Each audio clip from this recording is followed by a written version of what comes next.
Madam आपने यहाँ बुलाया, कोई समस्या? समस्या? आपकी बेटी की वजह से हमारे स्कूल में डेली कोई ना कोई प्रॉब्लम होते जा रही है। पर ऐसा क्या हो गया मैडम? ऐसा क्या हो गया? अरे ये पूछो कि क्या नहीं हुआ। आपकी बेटी की वजह से मेरा पूरा स्कूल का स्टाफ परेशान है। पर मैडम ये तो पढ़ने में बहुत होशियार है। अच्छा, आपकी बेटी हमारे स्कूल में हिंदी बोलती है और हमारे स्कूल में हिंदी बोलना अलाउड नहीं है। यहाँ सिर्फ इंग्लिश बोली जाती है क्योंकि ये इंग्लिश मीडियम स्कूल है। और तो और इसकी वजह से बाकी सारे बच्चे भी हिंदी में बात करते हैं। और देखो, तुम जैसे गवार पेरेंट्स की वजह से मैं भी हिंदी में बात कर रही हूँ। पर मैडम हिंदी तो हमारी मातृभाषा है, ये तो हमें बोलनी चाहिए ना। इसी बात की तो दिक्कत है। तुम्हारी बेटी हमारे स्कूल में हिंदी बोलती है और आपको पता है ना, यहाँ हिंदी नहीं बोली जाती। आप लोगों को ये बात समझ क्यों नहीं आती है? लेकिन मैडम मेरी बेटी पढ़ने में बहुत होशियार है। बहुत अच्छी तरीके से पता है मुझे कि आपकी बेटी पढ़ाई में कितनी होशियार है। मेरी बेटी को देखो, आपको पता है मेरी बेटी पढ़ाई में कितनी होशियार है और कितनी अच्छी इंग्लिश बोलती है। बेटा जरा इन गवारों को वो स्टोरी सुनाओ जो कल आपने मुझे सुनाई थी। इन लोगों को ये भी तो पता चले कि मेरी बेटी पढ़ाई में कितनी होशियार है।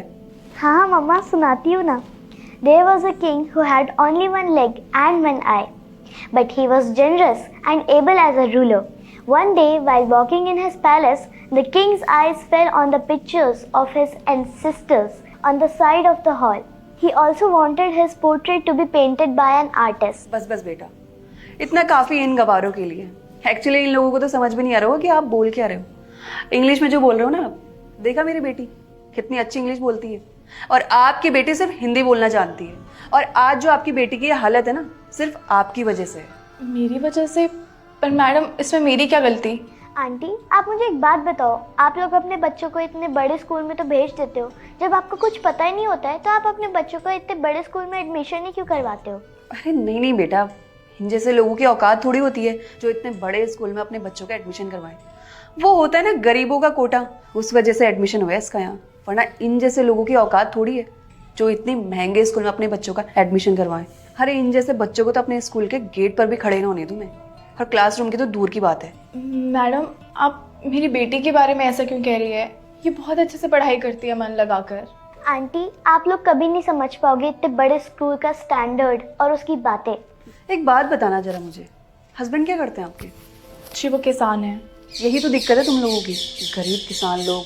तुम जैसे सब्जी वाले, वॉचमैन, तुम लोगों के बस यही सपने होते हैं ना कि तुम लोग अपने बच्चों का बड़े बड़े स्कूलों में एडमिशन करवाओ।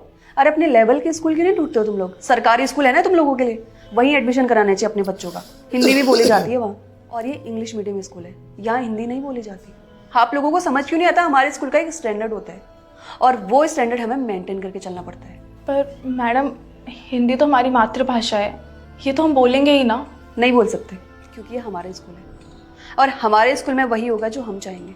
अरे किसान हो तुम लोग, खेती करो ना, और आगे जाके तुम्हारे बच्चों को भी यही करना है। ना तो तुम्हें कुछ आता है और ना ही तुम्हारे पति को कुछ आता होगा। और तुम्हारी बच्ची के बारे में तो हमें बहुत अच्छी तरीके से पता है कि इसे क्या आता है। Farmers play an important role in our life. Farmers are called backbone of every country. They provide food to the whole country. Farmers wake up early in the morning. We can eat food because of them. So we should respect farmer. Ma'am आप क्या कह रही थी? मेरे पापा एक किसान है और मैं भी किसान ही बनूंगी। हाँ, मेरे पापा बहुत मेहनती है और मुझे प्राउड होगा कि मैं उनके जैसा किसान बनूंगी। और अगर पढ़े लिखे लोग आज जैसे होते हैं तो मैं पढ़ना ही नहीं चाहती। नहीं नहीं बेटा, पढ़े लिखे लोग अच्छे होते हैं। हाँ माना बुरे भी होते हैं, पर आपको उनकी तरह नहीं बनना। आपको एक अच्छा इंसान बनना है और आगे बढ़ना है। देखा मैडम, आप लोगों से ज़्यादा समझदार तो मेरी ही बच्ची है। आप लोगों को शर्म आनी चाहिए कि आप एक किसान के बारे में कैसी बातें करते हैं और क्या सोच रखते हैं उनके बारे में। आपको पता भी है किसान कितनी मेहनत करता है आप लोगों तक खाना पहुंचाने के लिए। अगर वो आज खेती करना बंद कर देना तो आप लोग भूखे मर जाएंगे। आपके पास एक अन्न का दाना नहीं होगा खाने के लिए।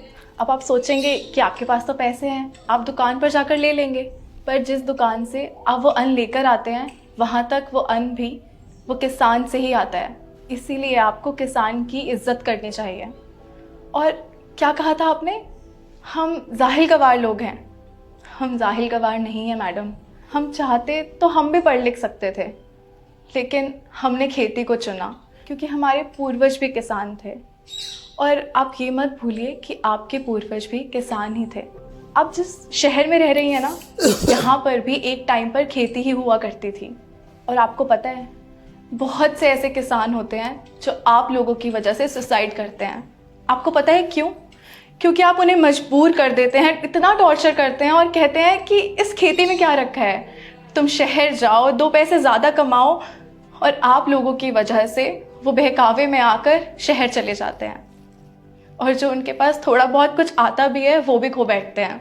आप किसी भी किसान के बारे में ऐसा मत सोचिए, क्योंकि किसान है तो हम हैं, क्योंकि अन्न सब कुछ होता है।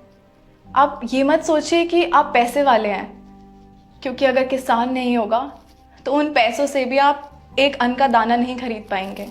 और क्या कह रही थी आप कि किसान का बच्चा किसान बनेगा, मजदूर का मजदूर, सब्जी वाले का सब्जी वाला। पर मैडम, दुनिया बदल चुकी है। आज एक इंसान कुछ भी बन सकता है, मेहनत कर कर आगे बढ़ सकता है। और आज मुझे बहुत खुशी हुई कि मेरी बच्ची खेती करना चाहती है। और आपको पता है, खेती करने के लिए ना हिम्मत चाहिए होती है, जिगरा चाहिए होता है, जो हर किसी के पास नहीं होता। और आप लोगों के पास तो बिल्कुल ही नहीं होगा, क्योंकि आप शहर में 10 मिनट धूप में भी नहीं रह सकते हैं। आपको तो बस एसी चाहिए, कूलर चाहिए। लेकिन एक किसान दिन भर खेत में धूप में मेहनत करता है, और किसके लिए करता है वो? ये सब आप जैसे लोगों के लिए ही। और बदले में उसे क्या मिलता है, कभी सोचा है आपने? आप इंग्लिश बोलिए, लेकिन उसके चक्कर में आप अपनी मातृभाषा को मत भूलिए। हिंदी हमारी मातृभाषा है और हम उसका इस्तेमाल करेंगे। और मैं कभी नहीं चाहूँगी कि मेरी बेटी ऐसी जगह पर पढ़े जहाँ हिंदी को उसका सम्मान ही नहीं मिलता है। चलो बेटा, घर चलते हैं।